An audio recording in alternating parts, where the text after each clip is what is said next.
Oh God, any spirit of prostitution in my daughter's life, die by fire, die by fire. In the 15 for my bros, yeah. 15 with my bros, yeah. Lagos, I wanna come home. Lagos, I wanna come home. Show my road. Hey guys, and welcome back to my channel. It's your girl Zara Beauty in the yeah, and girls, we're back finally. I haven't made any video this year. Like, I haven't posted any video this year. That's crazy, y'all. Like, I think I posted one video a while back. Like, I did my try on haul, but it's been a long time since I actually posted a video. And the thing is, it's not like I don't even make videos. I do, but I don't really like editing. It's not my thing. It's a bit too ghetto. I don't even want to make any promises I can't keep right now. You guys enjoy what you see right now. I am back for today, and I am back for today.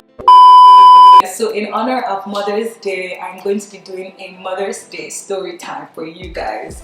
And this video was sponsored by Elise. You guys know I've worked with them before in the past. They're a sustainable jewelry brand, and their goal is to, reduce their emissions. They're carbon neutral, so 100% of the carbon emissions related to their products are offset. They're also very affordable. Their pieces start from $39, which is amazing. They use 100% recycled material, and they also make their stuff in limited batches so that they can limited waste. So I'm really for this company. I really support what they're trying to do. This Mother's Day, they are doing a 15% off on everything in store, everything. So this is the best opportunity for you to cop some new earrings, some new necklaces. Let me show you guys what I got. Are you gonna focus? Okay, so this is what they look like.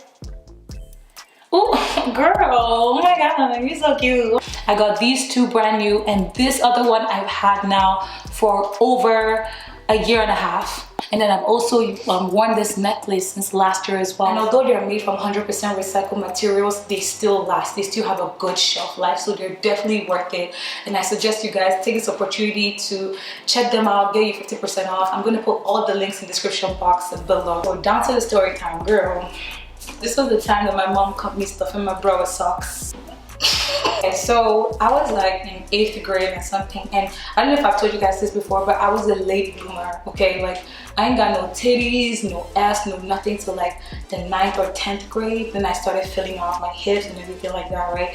So then I was growing up, 7th grade and stuff, and I'm seeing girls out here having titties, like, getting shapely and everything. And bitch, I was a little straight ass kid, like tomboy, like nothing. So I wanted to be sexy. So your homegirl got a bra. I took one of my mom's bras and I started stuffing them with socks. You what?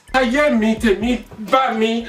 So this went on for like, let's say, 6 months. Nobody really guessed. I mean, some of the girls in my class would touch me and be like, Zara, why's your chest so high?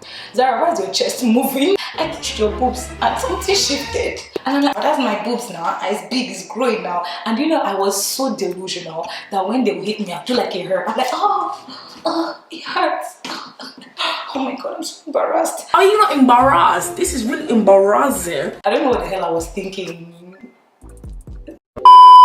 So one day I was preparing to go to school. I think I'd come back from school. So my mom had told me to go get something, go get some food or something like that. I forget what she had told me, but she sent me on an errand to get something from downstairs. So I was coming back upstairs. So I was meant to just drop what I had on the table.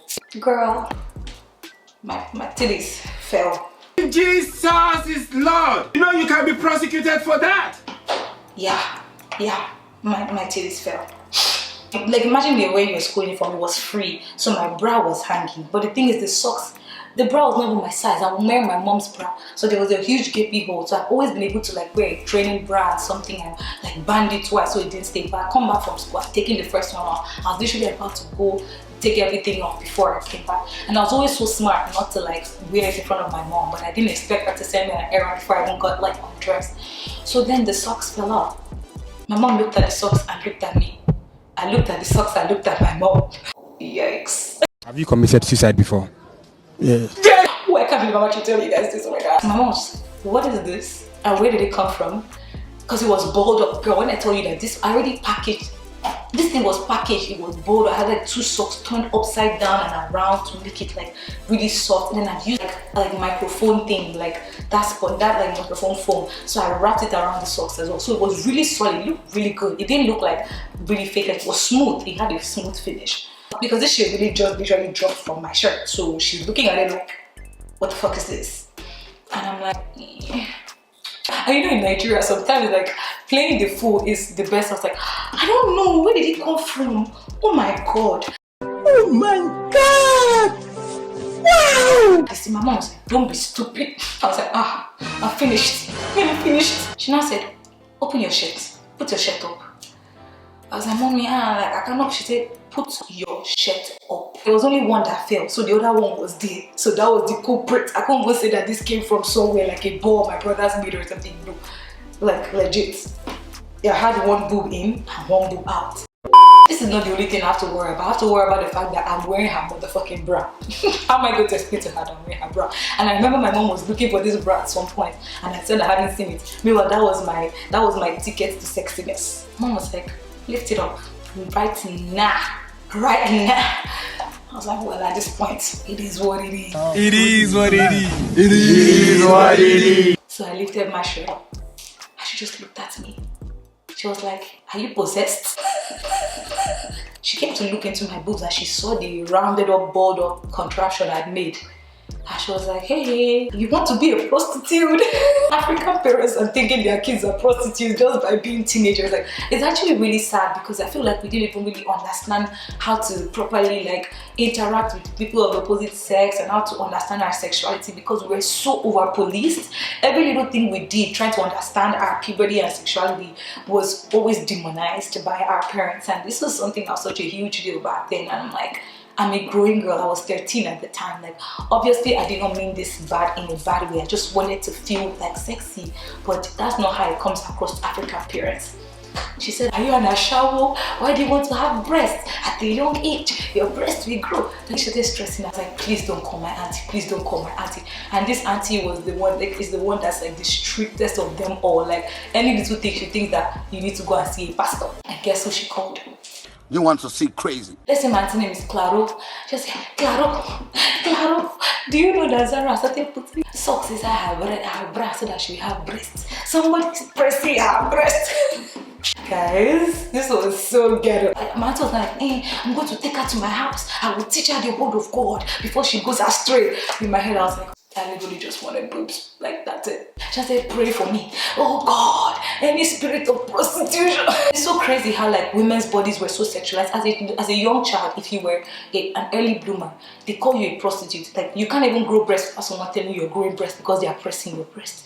It was so bad and so backward back home. I'm so happy for the internet and for like us having like a made better understanding and being exposed, because back then it was so bad. Like, it was a bad thing to be an early bloomer and a bad thing to be a late bloomer. Like, all the girls that started having boobs earlier in our class were extremely sexualized. That day she called her friends to come and pray for me. So 5 women came to the house and then they started praying for me and pouring holy water on me. Oh God, any spirit of prostitution in my daughter's life, die by fire, die by fire. Thinking about it now, it was hilarious because I'm out here on the floor like, how do I tell them I just wanted boobs and there's no spirit or demon inside me? Like, when the women came to pray for me, they took the contraptions I made and they bought it because they said they were instruments of prostitution. Bruh. I was like, there goes my boobs. So the next morning when I was preparing to go to school, my mom comes back into the room when I was dressing up. She said, wear the bra. Wear the shorts. Wear the skirt. Wear the bow tie. Guess who went to school that day without boobs? Me. I'll never forget, I went to my class and the first thing some dude, the most annoying guy in the class was like, Zara, where are your boobs? Boobs who? he joke. In retrospect, like, I feel like that really saved me. My mom is a very like big source of who I am, like the confidence I have in myself and my assertiveness and like who I am as a person. I really do owe it to my mom. Like, one thing I'll say, like a life lesson I really learned from my mom was contentment. One thing my mom never did was make me have every single thing I wanted, even though we could afford it. My parents really taught me the power of contentment. and being okay with who you are. Like that's something I'm gonna have to give my mom. Like I remember one time we went to the market, and what I used to do back in the days, I'll cry whenever I wanted something. Like if I didn't get it, I'll start crying and making a scene in front of everybody. And usually that embarrassed my mom so much that she had to do it. So this one particular day, she chose not to. And I was crying, and she was like, you're going to learn that you don't get your way even if you cry. And that really stuck into me. And even sometimes when we were growing up, my parents never got me a BlackBerry, even though my dad had 16 BlackBerries. He didn't get it for me. My parents never got me, you know, Hollister. Remember, like when we were growing up, Hollister Aeropostale shirts in Nigeria was such a huge deal. Like everybody was getting them, and Vans and everything. And we got them, but we got them after I wasn't in fashion.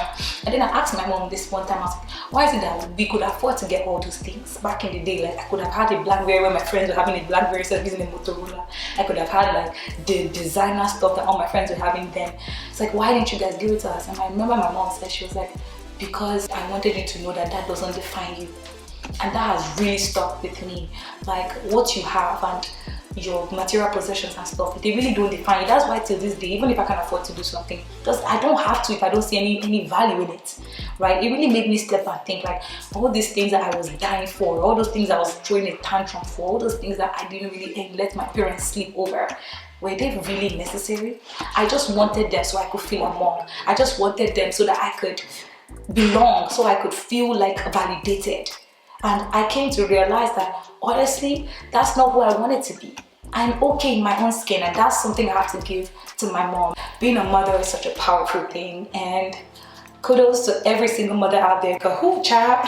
Biological mothers, surrogate mothers, you know, adoptive mothers, foster mothers. You guys are doing amazing. You're doing a great job, and I know it takes a lot of work to be a mother. Go ahead and enjoy your Mother's Day. Anyway guys, thank you so much for tuning in with me today. Make sure you check out our sponsors, Anna Louisa. Remember, they're having their Mother's Day sale up until May 9th, so cop you all the jewelry you want. They do very fast shipping, DHL shipping, so you're gonna get your stuff just in time for Mother's Day. Hurry, go purchase ASAP. The links will be in the description box below. Let me know if I promise you guys another video, because God knows when I'm gonna do another video. But good news, I hired an editor, so we might be having more consistent videos in the future, but don't take my word for it. Anyway guys, thank you so much for tuning in with me today, and I will see you in my next video. Bye bye.